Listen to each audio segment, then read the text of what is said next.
ఇంకా ఈ షార్ట్ వీడియోలు ఎన్ని పెడతామో ఈ డ్రెస్టన్ ట్రిప్ అంతా కూడా ఒక లాంగ్ వీడియో చేసేద్దామని చెప్పి అప్పటికప్పుడు అనుకొని షూట్ చేసిన వీడియో ఇదైతే. ప్రాగ్ అండ్ డ్రెస్టన్ రెండు కూడా చూడటానికి చాలా మంచి వ్యూస్ ఉన్న ప్లేసెస్. ఈ రెండు కూడా నా మోస్ట్ ఫేవరెట్ ప్లేసెస్. నాకైతే మన ఇండియా ఎగ్జిబిషన్స్ లో ఉండే జైంట్ వీల్ ఎక్కాలంటేనే చచ్చేంత భయము. రోడ్డు మీద ట్రావెల్ చూపించి జైంట్ వీల్ కోసం మాట్లాడుతుంది ఏంటా అని అనుకోకండి. ఇవి ఇలా రోడ్ల మీద తిరుగుతుంటే చాలా ముద్దు ముద్దుగా అనిపించి వీటిని క్యాప్చర్ చేస్తున్నా. దూరం నుంచి చూడటానికి ఓకే, కానీ దగ్గర నుంచి ఆ హైట్ చూసి నాకైతే అసలు నేను ఎక్కనంటే ఎక్కనని కూర్చున్నా.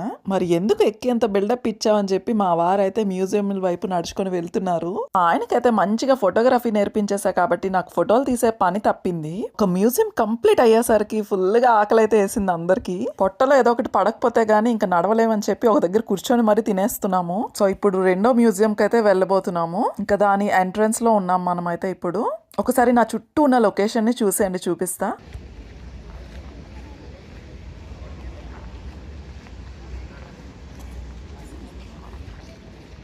ఏంటవి క్వశ్చన్స్ అంటే ఏంటి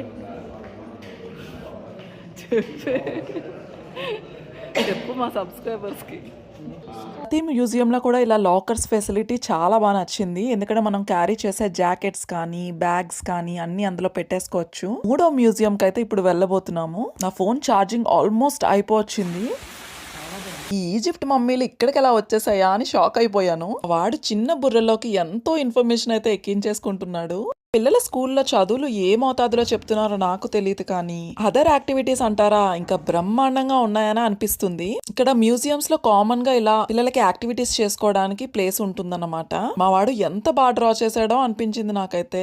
వెంటనే వాళ్ళు రెగ్యులర్ గా స్కూల్లో చేసే యాక్టివిటీసే గుర్తొచ్చాయి నాకు. ఇంకా మ్యూజియం అంతట్లో కూడా బాగా ఇంప్రెస్ అయింది ఎక్కడో తెలుసా, ఈ పెయింటింగ్స్, ఈ ఆర్కిటెక్చర్ ఇవన్నీ ఒక ఎత్తు అయితే ఎక్కడ పడితే అక్కడ కూర్చోడానికి సోఫాస్ భలే అరేంజ్ చేశారు అసలు.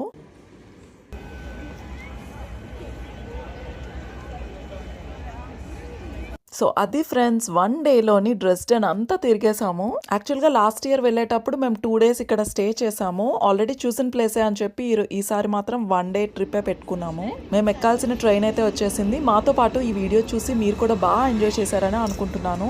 డ్రెస్డెన్ ట్రిప్ అంతా కూడా నేను లాంగ్ వీడియో చేసి పెట్టాను. ఇంట్రెస్ట్ ఉన్న వాళ్ళైతే ఖచ్చితంగా వెళ్ళి చూడండి.